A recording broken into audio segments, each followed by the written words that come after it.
बहू बनी शेरनी। मीरा सोसाइटी में नई नई रहने आई थी। एक रोज उसकी पड़ोसन कहती है, हाय, मेरा नाम तमन्ना है, मैं पास के घर में रहती हूँ। आप नई आई है तो सोचा मिलाऊं। अच्छा किया, आइए ना बैठिए, मैं आपके लिए चाय लेकर आती हूँ। अरे नहीं, चाय तो मैं साथ लाई हूँ। सोचा आपने अभी अपना किचन सेट किया होगा कि भी नहीं। ये तो अच्छा किया, सच बहुत मन था चाय पीने का। ये मेरे हाथ के नमकीन खाइए।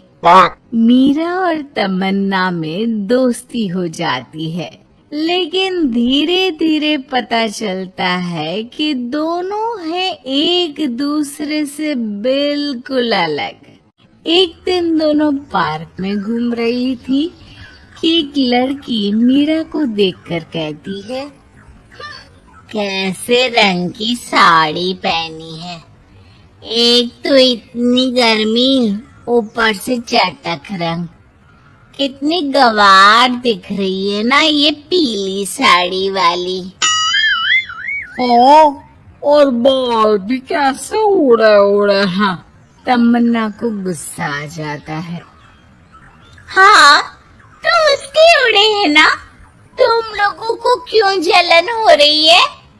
और रहा सवाल साड़ी के रंग का, तो जरा फैशन सेंस ऑन करो। इस समर ये रंग ऑन फैशन है, समझी? वो दोनों लड़कियां तमन्ना से लड़ने आ जाती हैं कि अरे छोड़ ना, अब जी रहने दीजिए। हाँ, सही कह रही हैं, खराबी तो है मेरे बाल और साड़ी, आप प्लीज जाइए यहाँ से।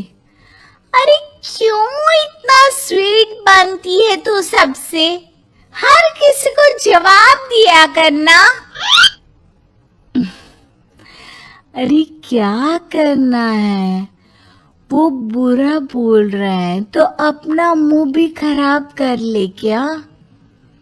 ऐसा नहीं होता है, किसी की बुरी बात सुनने का मतलब है कि वो लोग सही बोल रहे थे। अरे किसी के बोलने से क्या होता है, हम क्यों अपना मुंह खराब करें? खैर, मीरा शांति से रहती, बच्चों को देखती खिलाती। उसका पति काम के सिलसिले से हमेशा बाहर ही रहता था, तो वो कोशिश करती कि उसके बच्चों को किसी भी चीज की कमी ना हो। एक रोज सास कहती है, अरे सारा दिन बच्चों में लगी रहती है। पता है बेटा यहाँ नहीं रहता मेरा, लेकिन मजाल है कि ये मेरा ख्याल रख ले। माफ करिए माँ जी, वो मयंक को स्पीच थेरेपी दिलाने ले गई थी, मैं अभी आपकी चाय बना देती हूँ। अरे चाय नहीं चाहिए, चाय पिला पिला कर मार दे तू। तेरे बाप ने बोला था कि शादी के वक्त 2 लाख देने के लिए, अभी तक 1 लाख दिए हैं, बाकी के पैसा कब देगा? बच्चे हो गए लेकिन दहेज पूरा नहीं दिया। माँ जी, वो पैसे उन्होंने मयंक के पापा को बिजनेस लगाने में जो मदद की थी ना, उसमें दे दिए थे।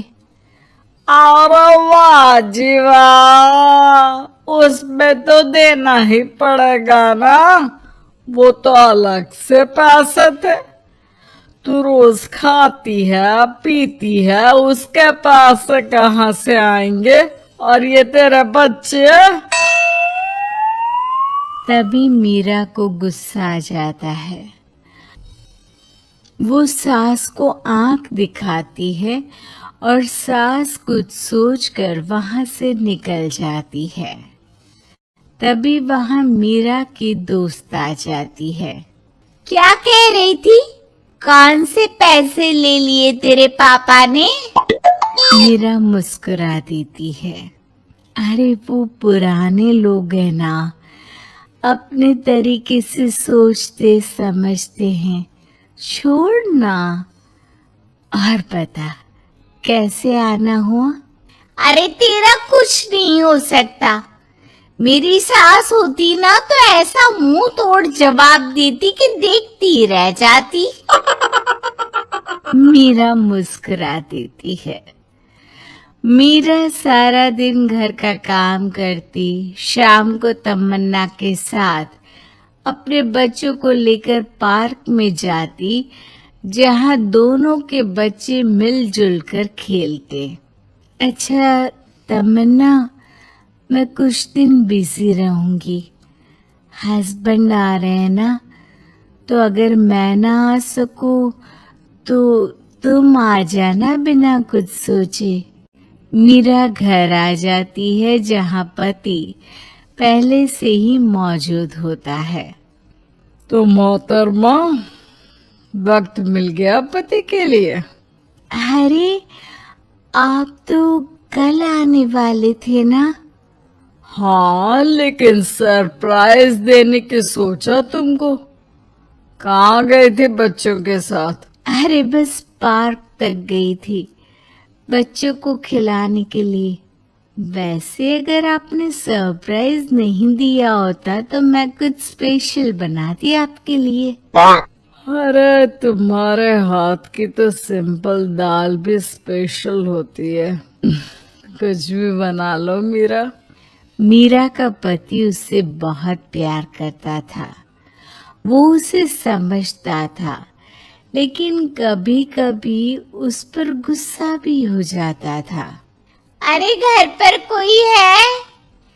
कहाँ है मीरा? तभी तमन्ना के कान में मीरा के पति की आवाज आती है। यार बच्चे बच्चे, हमेशा तुम्हारा ध्यान बच्चों पर रहता है। चलो ठीक भी है, लेकिन मेरा भी तो सोचो। तुम्हें कौन सी शर्ट साफ करने को कहा था और तुमने कौन सी कर दी? यार पता नहीं ध्यान कहाँ रहता है तुम्हारा। जरा सी भी स्मार्टनेस नाम की चीज नहीं है। न बोलना आता है न समझना। मुझे आपने सफेद शर्ट साफ करने को कहा था, ये सफेद ही तो है। अरे पागल औरत, मुंह से सफेद निकल गया होगा, ये नीली करनी थी। लेकिन तुम खुद की अकल लगाओ तब ना पता चले कि कौन सी करनी है। तमन्ना बाहर खड़ी सब सुन रही थी। उसने वहां से निकल जाने में ही भलाई समझी, लेकिन अगले रोज पार्क में।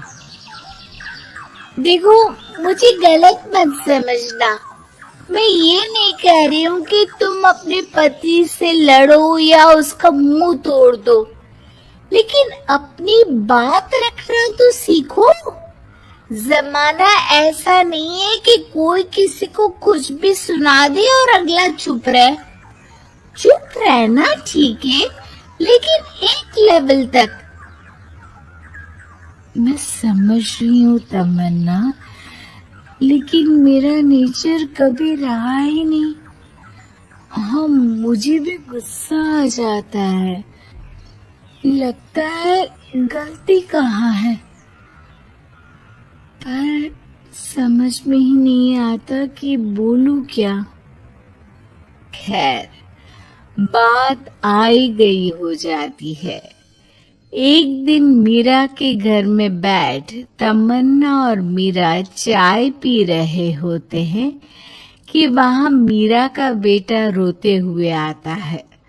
मीरा घबरा जाती है। क्या हुआ बेटा?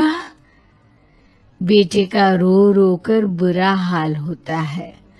वो सिसकियां भर रहा होता है। क्या हुआ बेटा, कुछ तो बताओ। तभी पीछे से मीरा की बेटी भी आ जाती है। क्या हुआ भाई को बेटा? माँ, नीचे एक अंकल ने उसकी हंसी उड़ाई, उसे तोतला बोला। मीरा को बेटी की बात सुनकर गुस्सा आ जाता है। वो दौड़कर पार्क में बेटी के साथ जाती है। तमन्ना भी मीरा के पीछे जाती है। कौन थे अंकल? हाँ, वो लाल शर्ट वाले। क्या आपने मेरे बेटे को तोतला बोला? हाँ, क्योंकि वो तोतला रहा था। तोतला गई का। मीरा गुस्से से लाल हो जाती है और जोर जोर से चिल्लाने लगती है। मजाक समझा है क्या? किसी बच्चे के तोतलेपन को दूर करने के लिए माँ कितनी मेहनत करती है। मैं रोज उसे सबके सामने बोलने के लिए प्रेरित करती हूँ। बड़ी मुश्किल से मेरे बेटे ने बोलना सीखा है, उसे भी चुप करा दिया आपने। क्यों? मुझे माफ कर दीजिए। आपका बच्चा होता तो क्या उसका भी आप ऐसे ही मजाक उड़ाते? देख लीजिए मिस्टर, साफ बता दे रही हूँ, भूल से भी मेरे बच्चों का मजाक उड़ाने की कोशिश की तो बहुत ज्यादा बुरा हो जाएगा। तमन्ना दूर खड़ी मीरा का ये रूप देख रही होती है। वो समझ जाती है कि एक औरत के अंदर की शेरनी तभी जगती है जब उसके बच्चे को कुछ कहा जाए।